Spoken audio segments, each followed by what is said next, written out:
Hey everyone, Kyle Monkey here from MLive.com, joined by Justin Rogers. Here at MLive, we take protection very seriously, and so today I'm rocking the elbow patches, elbow protection. Kyle is also protecting his right side. I tried to get him to sit on the other side of the camera today, and no go, so I don't know what's going on. I can only go right. Fair enough. Said Derek Zoolander. Right, he can't go left, right? I don't know. I didn't watch the movie. No, I watched the movie. You really want to admit to that in front of the legions of fans that we have watching these, all 7 of them? Yep. It's a good movie. Check it out. Okay. Practice is pretty quiet this week, Justin, which is a good thing for a team in a training camp. Typically, news is bad news with injuries and quarterback controversies and so forth. Maybe the bird being shown during a game or something along those lines. Yeah. Menzel. But it's been quiet for the Lions, and that's good news. Obviously, the cuts are coming up, and that's the big thing to talk about. We've done that quite a bit lately. But we've gotten more of a feeling for how Jim Caldwell is going to make these cuts, and what have you heard on that front? You know, the question was in context to Michael Williams, a guy that's changed positions, and whether he was given a longer leash when cuts are being considered. And the answer wasn't about Williams, and Caldwell made that really clear.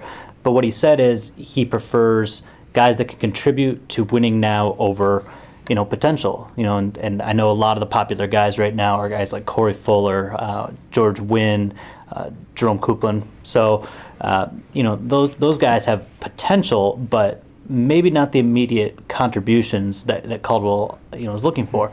Now, end of the day, Caldwell is only going to make recommendations. Martin Mayhew's going to make the decisions on those. Right. But it is interesting to hear the coach say that winning now is a priority over potential. Yeah, but you have to also weigh that with his. He wants consistency, and I think that's the thing too. So maybe Michael O'Shore has been around a while, longer than a guy like George Wynn. But maybe if George Wynn is more consistent, maybe he has a better shot. Same thing with Montel Owens. If they could always keep, as you've mentioned before, they could always keep 3 tailbacks and go with 2 fullbacks and keep both Collins and Owens if they're both more consistent, provide on special teams and so forth. They want to win now, and if a 4th tailback can't contribute on special teams, like a Michael O'Shore, I do think that's possible as well, particularly if they're playing more consistently. It was interesting. I talked to Jed Collins today, and I asked him, could you see a situation where both you and Montel are kept, because he came in thinking this was a competition just like we did on the outside.